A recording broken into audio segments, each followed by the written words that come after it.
welcome back. I am Mr. Sosatris, and today I wanted to talk about litfic, or literary fiction. Some might also call some of them classics, depending on when they came out and how they're regarded. But I want you to raise your hand if an English teacher, sometime in your past, either in high school or college, ever made you feel negatively about reading. Maybe they had a really specific interpretation that they were going for, and you were maybe looking for something else, or maybe something spoke to you specifically and you really liked a certain image, but the teacher was convinced that that wasn't necessary. Or maybe you really wanted to analyze a work of literature through a certain lens. Maybe you were really obsessed with looking at how class was depicted, and the teacher only really wanted you to look at it through a psychological lens.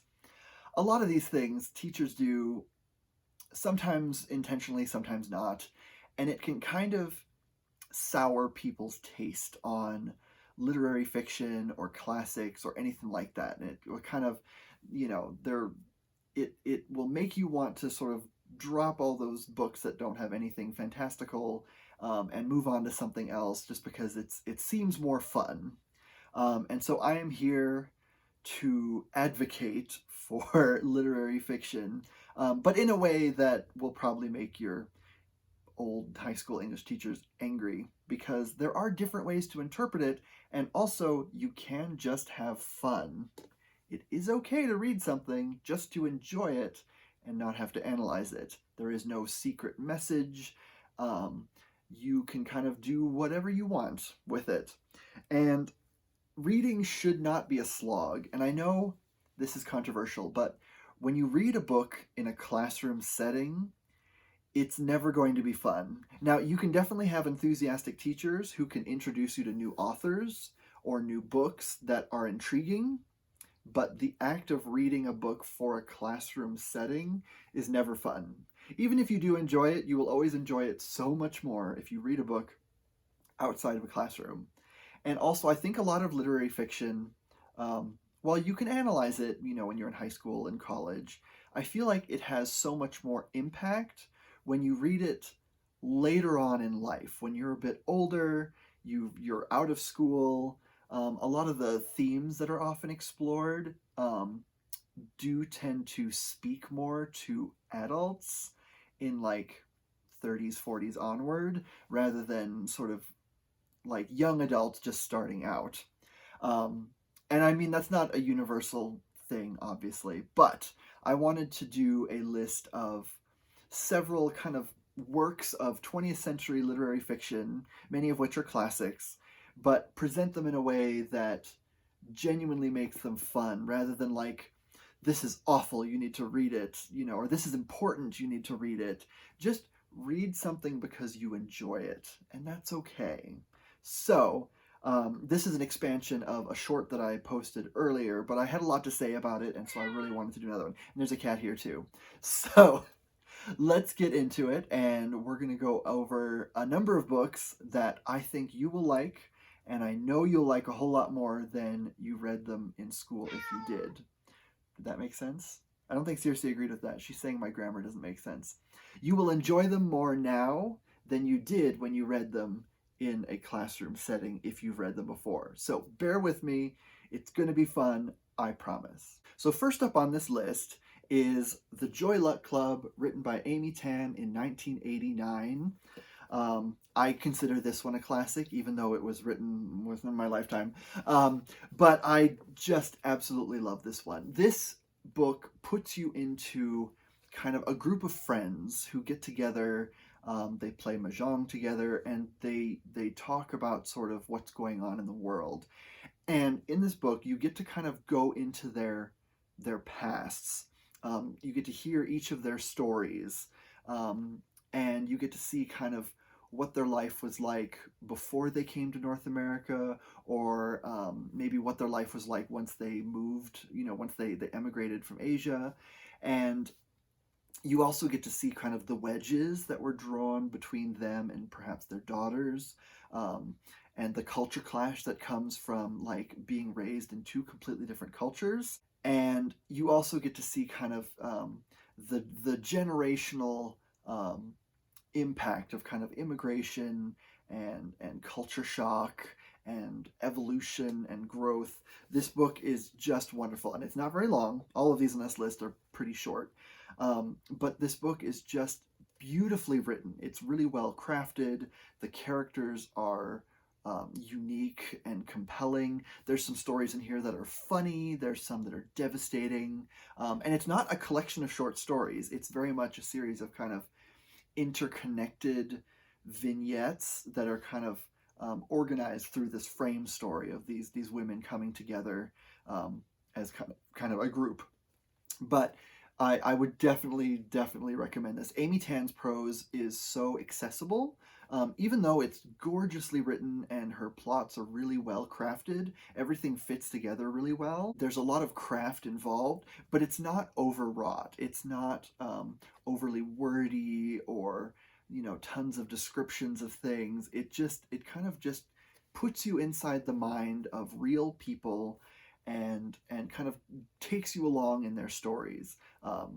And so if you have read this in the past for class and maybe you were asked to kind of analyze it ad nauseum and take it apart, I would say reread it again, especially if you're older, because I feel like there's so much in here about mothers and daughters, or just parents and children in general, that I think are really universally important.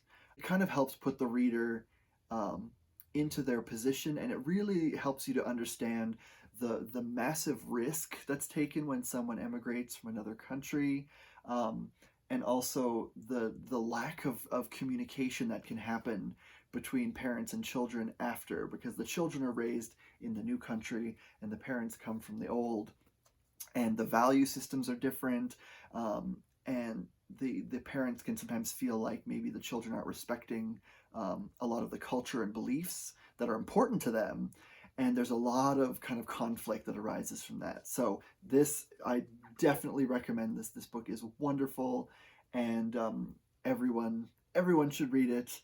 And you should also read Amy Tan's other stuff because she's just a terrific writer. The next book in my list is Mrs. Dalloway by Virginia Woolf. This was written in 1925, and I think it's held up really well. I genuinely really love this. I'm a big fan of Woolf anyways, but if you wanted the kind of an introduction to her writing style, this is a good one.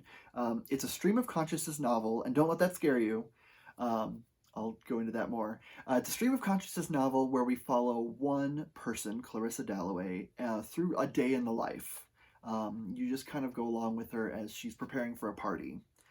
And there is a lot of flashing back to kind of decisions she made in the past and the things that have shaped who she is today.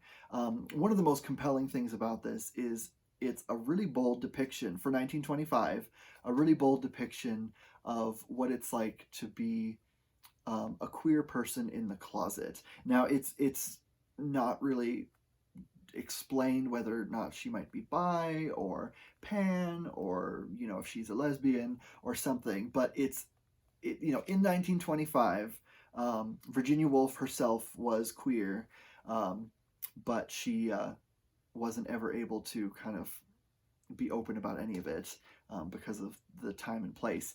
And so this one, it's not a huge part of it, but it's just enough that I think it keeps it from being just a bunch of white people already drowning in privilege, reflecting on kind of how boring it is to be conventional. Because if that's all it was, I think it wouldn't really hold up as much.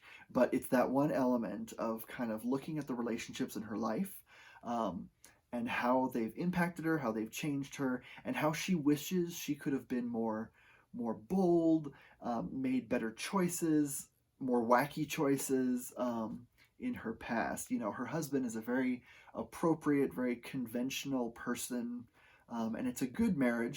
She's well-to-do. She's not poor or lacking in anything, but there's this suggestion that there were people in her past, a man and a woman, both of which would have been more exciting relationships, and both would have spoken to her more, but didn't, because she decided to go for kind of the safe choice.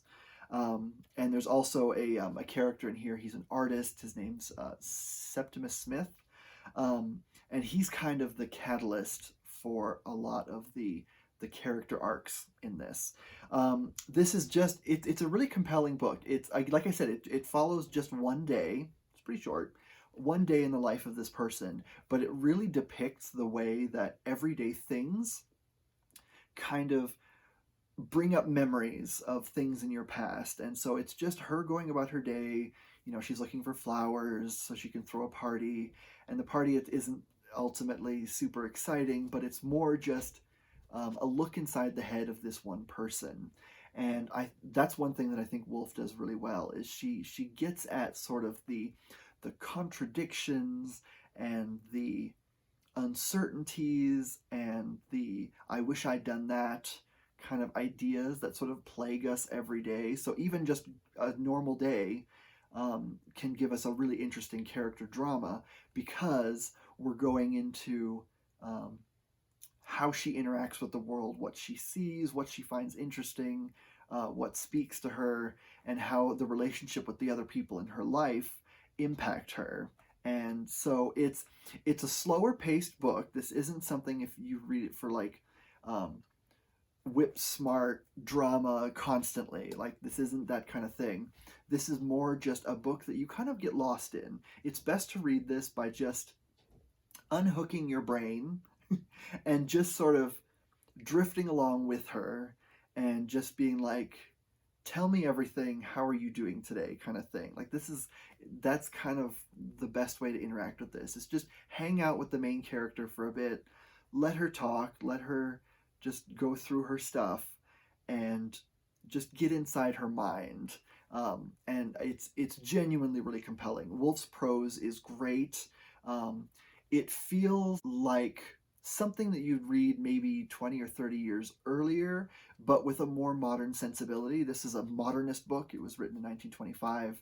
And so all of the Romantic era stuff from the kind of after like the Victorian age, the end of the 1800s, all the Romantic era stuff was sort of breaking down. There was a lot of faith in sort of the perfection of the world and the orderliness of the world. And there was a lot of things that were kind of breaking that apart, especially World War One, that had kind of caused people to sort of lose faith in establishments and to start trying new things. This is where you get things like Stravinsky's Rite of Spring, which is a really shocking non-traditional ballet, or you get Picasso, who starts, moves away from realism to explore cubism and that kind of stuff. And so this is one of those books where this person is like, what if the way that we always thought we were supposed to live wasn't the correct way to live, and that you can actually do more with your life, and kind of the realization of that moment. So I love this book. It's excellent, and you have to read it because it relates to the next book that I'm going to bring up. Next up, I have a book that is a pastiche of Mrs. Dalloway. I really like reading these back to back, and that is The Hours by Michael Cunningham. This was written in 1998, and it's probably the most recent of the books, but I think it still fits. This is still literary fiction, and I think its connection to Mrs. Dalloway is really, really interesting. So in this book, there's 3 time periods and 3 protagonists. You've got Virginia Woolf herself is a character in this, and she's writing Mrs. Dalloway, and kind of going through the decision-making process of how she's going to craft this story and what it means to her, especially as it leads up to her taking her own life, ultimately. We've also got a character named Mrs. Brown, who's living in sort of the late 40s, I think it's 1949, and she's preparing a birthday party for her husband, and she's reading the book Mrs. Dalloway, and it's sort of influencing her to think about her life and her life experience. She's in this position where she's got kind of a storybook, ideal American household, the husband and wife and child, and they've got a good house, and she's fairly well off, but she's not really being true to herself. There's a suggestion that she herself might be queer, but she doesn't really have the words to explain it. She doesn't really know how that manifests. And so you've got just kind of her reflecting on her life, and trying to make sense of what feels off about it. And so there's something very almost Stepford Wives about it, but not quite that blatant. It's just the knowledge that you go about your day and everything, like you look around and you think everything should be fine, so why am I not fine? And it's a good description of kind of depression that comes from having to give up a part of who you are, especially a part that you don't really understand. And I think it speaks to a lot of people, her storyline, where like you're like everything should be okay, so why am I not happy with my life? And I just really love that. The third time period, it follows a liberated queer woman in the present day, around like the 90s, who kind of, she's living with her partner. This is I think it's set during sort of the end of, or I guess 2/3 of the way through like the AIDS crisis, and so she's able to kind of be herself, but things aren't better than they were in kind of the late 80s. So it's still not great, but at least she's able to be more herself. She's able to live with the person that she loves, and she has gay friends, and it feels like she's kind of living the life that the other two characters sort of wish they could have, or living in an environment where they could kind of be themselves more honestly.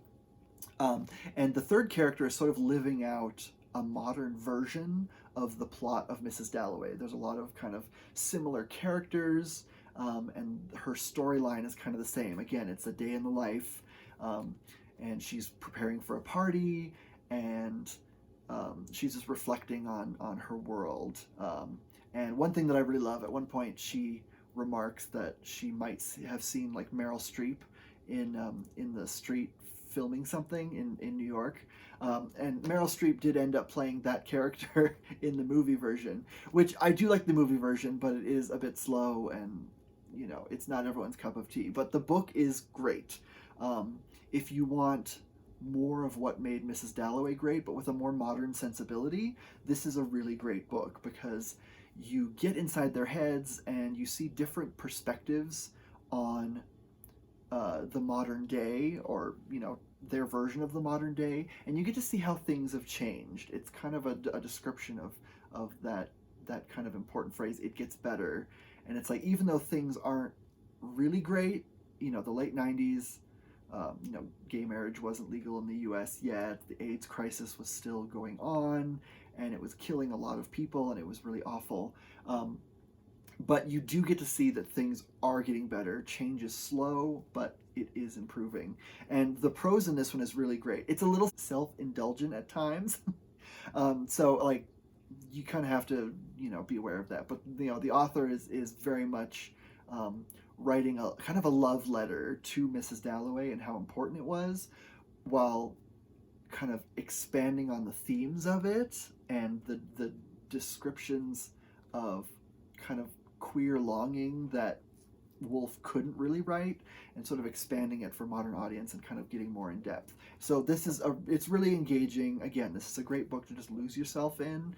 The prose is beautiful, and you just grow to love the three protagonists, and you just wish you could dive in the book and give them a hug and say you're going to be okay. Only criticism really is that this is a very white book.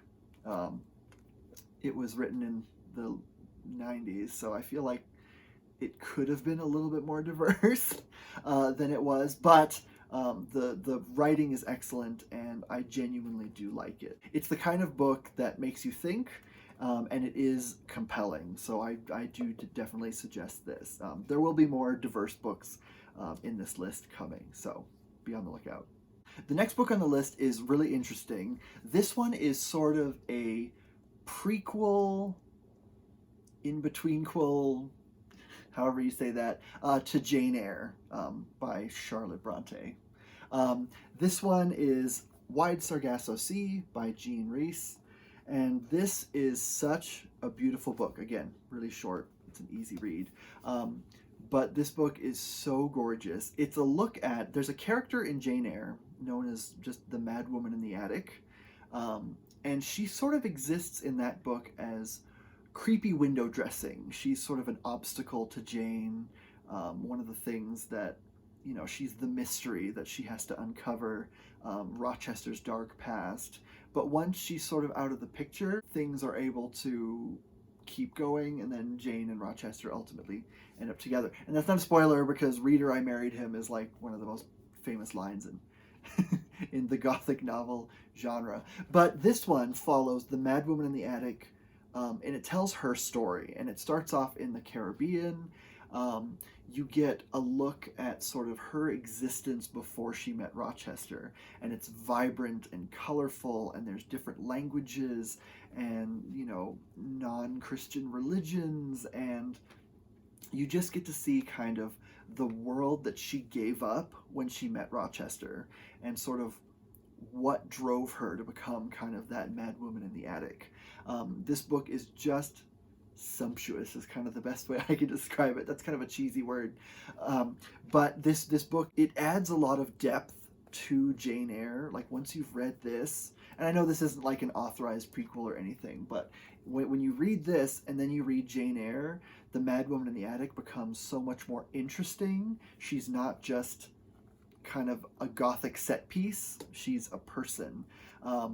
And it's really, really captivating. I also love how once the Jane Eyre characters sort of show up, they feel kind of gray and flat. And I don't know if Rochester is ever explicitly named, but you'll know who he is when he shows up. But, you know, compared to her life, which is colorful and vibrant and dynamic, the life that she has when she's with Rochester is kind of sad. And so this is really about sort of giving her a voice and giving her a really interesting arc. And this is also a really great book to read if you hate Rochester and you love to rag on him, because yeah, it's important. This was written in 1966, but it feels really contemporary. The language isn't old-timey or anything. Like, it's very modern. The prose is gorgeous, but like, you can get into it really, really easily. It's less ornate, I think, than Charlotte Bronte's writing, but it still adds a lot to that story, and I think it works really well as a companion book to that, in the same way that The Hours works as a companion book to Mrs. Dalloway. So highly recommend this. Again, very short, you can get through it quickly, but it's such a beautiful book. I just love it. Next up, we have one of my favorite authors of all time ever, Sula by Toni Morrison. I've read 3 of her books so far, and I just have loved every single one of them. But this one is, I think, a good one if you wanted an introduction to her writing style. It's short, and I find this is really accessible for people who are kind of new to her style of writing. I know a lot of people read Beloved in school. Beloved is also excellent, but I feel like this one, there's something about it that makes it a little bit more immediate, and I think you can follow the story a little bit better. This is a really good introduction to her work, and it's also one of my favorite of her novels. This is a really beautiful depiction of the effects of systemic racism and generational trauma. There's a lot of characters who are so damaged by the world that they live in, but they don't really understand why, or they do understand, but it's kind of been shoved into the back of their minds because the truth of that is so overwhelming, and they know that they can't change the world overnight, so they're going to just have to kind of live with it. And so it's really heartbreaking at times, but it puts you into this small town, and you get to see there's 2 characters that you sort of follow, but Sula is kind of the one that's sort of the most interesting. She lives with quite a bit of trauma in her past. There's some really dark periods, Um, and she breaks with convention. Everyone else is sort of trying so desperately to be conventional and normal just so that they can sort of just make it through existence without encountering um, any trouble from kind of white communities. And Sula's the one who sort of breaks with that tradition and moves on and tries new things. And everyone just thinks she's flaunting tradition and moving on, when in reality, she's kind of working through a lot of her own things. It's told chronologically, it covers kind of a number of years, but it sort of jumps from person to person. So you don't just see Sula all the time, you get to see her through the eyes of other people, and you get to see her family, and you get to see the events in her past that sort of help to shape who she is. This is definitely one that I'd love to reread kind of multiple times, because there's a lot of things that influence the main story that you probably wouldn't even pick up on like the first time, because it feels disconnected at first, but in reality it's kind of showing how everything impacts this. And this kind of shows the amount of labor that black women in the time that this is set had to do just to keep their kids alive and to keep their family together, because there was just so much stacked against them, and life was so unfair that they had to just kind of do everything they possibly could just to stay alive. And so when you have someone like Sula, who kind of breaks with convention and does her own thing and isn't afraid of being a little more unapologetic and bold, you can see how that would scare people, because it kind of risks toppling this whole house of cards. And I love how that's depicted. So it's accessible, it's engaging. There are parts of it that are funny, there are parts of it that are tragically sad, but it feels very real. One thing that I love about Toni Morrison is that she's very honest, or she was, unfortunately, she's no longer with us, but she was very, very honest. And so she doesn't sanitize things to make things happier for white readers. And I know a lot of commentators, whenever she's being interviewed, you can see this, a lot of commentators will ask her, it's like, well, how come there's not more white people in your books? And like, they miss the point of it completely. They think that she's kind of creating an alternate version of events and kind of highlighting things to make them seem worse, when in reality she's just describing things the way they were. And that makes a lot of people mad. I think some of her books, The Bluest Eye, maybe even Beloved, have been banned in schools because people just don't like that kind of honesty about how things are in the real world. So I would definitely suggest this one. It's gripping, it's wonderful. Toni Morrison is such a delight. Her writing style is just beautiful. And I think you all should read this, please. Please read it, it's so good. The next book is one that I think a lot of people have read in school, but I would definitely suggest reading again. And that's Their Eyes Were Watching God by Zora Neale Hurston. This one was published in 1937, and it feels a lot more modern than other books published around that same time. So it's still very accessible, and Hurston is such a great writer. One thing I will say, and this is something that I've seen online here and there, don't be put off by the way that Hurston writes dialect.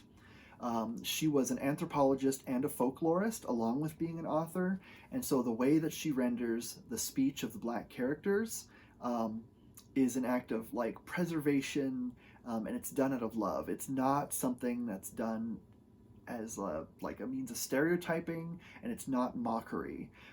So I know some people, when they read this, they think that like the way that the speech patterns of the black characters is written, it feels almost cartoonishly fake, and it's not. It's best if you just kind of hear it out loud, and just kind of get a feel for the rhythm of the speech. She's very accurate in describing kind of how people in the South in the 20s, I think this is set in the 20s, how they spoke, and this isn't a thing that she did where she was kind of making fun of them for the benefit of white readers who might find it funny. That's not what's going on at all. So that is kind of one thing that I've noticed in people online. They get turned off by the language because they think it feels a little ridiculous. But if you just get the kind of cartoonish, um, minstrel show version of that kind of dialect out of your heads and just listen to it as if it's real people talking, um, in natural ways, and just the flow and rhythm of these people, then you just get used to it, and you eventually you don't even notice it, and it's fine. So that's definitely something to be aware of. But the main character in this is a woman named Janie, and her story is so gripping. You will be like cheering and sobbing by the end of it. She's someone that you desperately want to succeed. You want her to have a good existence. She goes through like three ridiculous husbands. Each of them is kind of either clueless or abusive or boring and you want to see her succeed. And so her character arc, because it starts when she's pretty young and then moves all up through to when she was older, but you really get a feel for her as just a complete person. Her character arc is so satisfying, and the resolution of the story is just, it's so good. And Hurston is so good at crafting stories. Her short stories are amazing. If you can ever read any of them, especially read Sweat, it's one of her short stories, it's excellent. She writes with this kind of immediacy that pulls things along really fast. She studied folklore a lot, and if you think of the way that like a fairy tale is written, where there's not a lot of extraneous stuff, it's just, it pulls you along. That's kind of what she brings to this. It's obviously more complex than that. It's not a long book, but it's longer than that. But you do get a feel for the movement of the plot. Like, it really does move forward. And it's exciting and it's interesting. It's not just walking around thinking about things. The story does move forward, and you want her to succeed, and you want her to be happy. And so this is one of my favorite books of all time ever. I love it so much. I read it in college, and I remember liking it, but I wasn't in love with it. But I read it after college, just on my own, and was able to just kind of live with it for a bit and not race through it, and just kind of exist with the book. And that's when it really grabbed me. I do want to find more of her other stuff. I do have a collection of her short stories that's really good, but she's written a couple other novels, and she's also done some nonfiction. And so I want to read more of her stuff, because this book is just, it's excellent, and I would highly suggest it to everyone. Next up is a great book if you're interested in getting into magical realism, but you don't necessarily want to commit to a super long novel like 100 Years of Solitude, and that is Like Water for Chocolate by Laura Esquivel. The original Spanish version of the book was written in 1989. It was translated into English in 1992. That's the version that I read. And this book is so beautiful. If you're interested in kind of the folklore fantasy feel of magical realism, this is the book for you. It's set up as a recipe book, which each chapter begins with a recipe, and the recipe sort of morphs into the story in kind of a subtle way. It's really interesting how you do that, or how she does that. But it's so gorgeous. The language is lush and evocative, and it tells the story of Tita, who sort of has to stay at home and take care of her mother, who's a very traditional person, very kind of stern person. And she has, visions of going off and doing romantic, daring things in the world, but she kind of can't.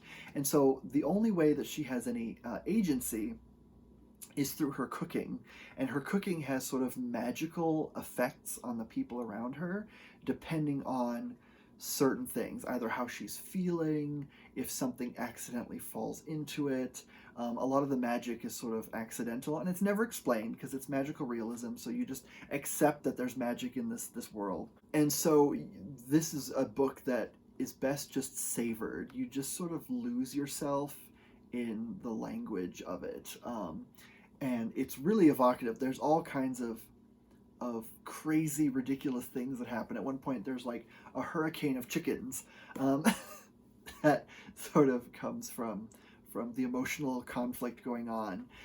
But it's so beautiful and it's fun to read. This is another one I read for a class. And when I read it for class, I kind of found it a little silly. I was like, "This, I can't follow what's going on. Like, this is kind of goofy." But I read it after, years later, and you just kind of lose yourself in the absurdity of it, and it's a lot of fun. It's beautiful. I don't want to just start repeating myself, but if you're interested in magical realism but feel kind of overwhelmed by some of the longer books that are most famous in the genre, this is a great introduction to it. You get a feel for it, and you get a feel for kind of how the author blends genres and sort of subverts expectations in interesting ways. It's funny, it's sad, it's really captivating, and this is a big favorite of mine, and I always try to recommend it to people because it's a lot of fun. Finally, I've got a book that sort of defies genre in cool ways, and that's Waiting for the Barbarians by J.M. Coetzee. This was written in 1980, and the setting is intentionally vague, and so it could be sci-fi, it could be fantasy, it could be historical. You never really know. In it, we focus on the magistrate, who's the main character, who lives in a settlement on the edge of a vast empire. And there's talk of barbarian hordes are coming to attack, and so everyone's kind of preparing for it.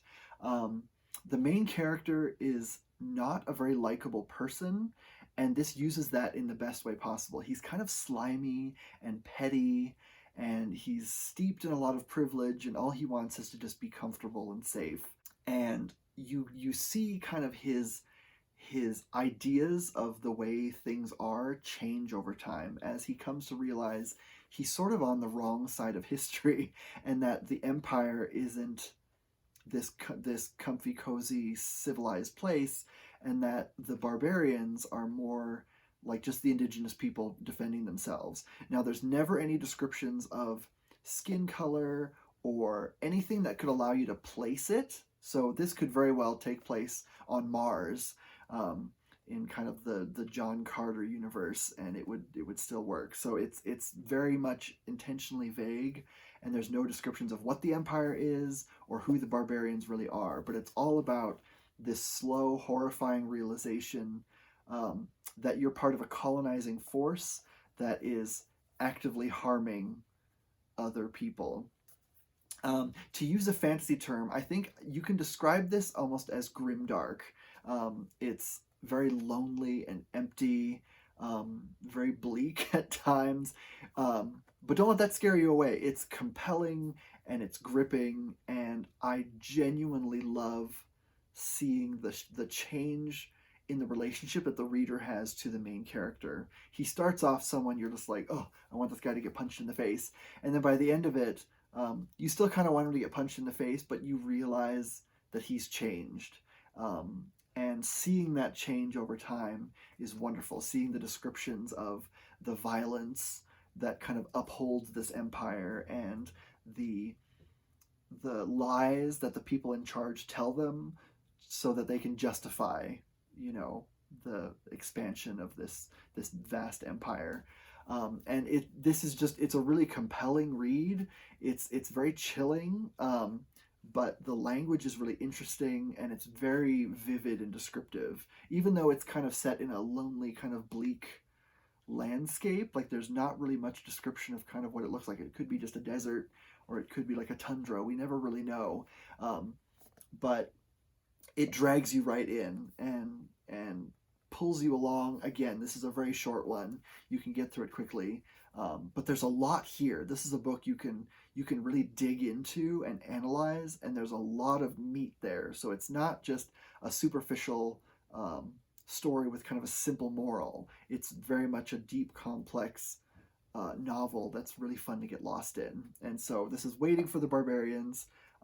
I do love this, and I want to read it again. I last read it several years ago, but I'm curious to see kind of how my opinions of things have changed since then.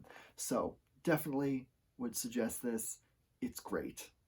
So I know that was a lot of books to throw at you, but the purpose of this video is to sort of demystify literary fiction and to kind of hope that you'll reevaluate it. I know in English class settings, they can kind of suck a lot of the fun out of this kind of stuff because they want you to kind of dissect it and leave it sort of flayed and bleeding on the desk. But you know, this is really, there's a lot of cool stuff in there. And if you're a big fan of fantasy or sci-fi or romance or anything, there's a lot in literary fiction that can enhance your understanding of that. Because of course, and I want to say this, literary fiction is not better than any other genre or just of genre fiction in general. It's not better than mysteries or romance or sci-fi or fantasy. Every form of reading is has the potential to be just as complex, and there's ways to find deep complex thoughts in a book of fantasy, just like there's ways to just superficially engage with sort of a work of literary fiction and just enjoy it kind of as a story without thinking too much of the themes. You're allowed to do that. There's no rule that says you can't do that.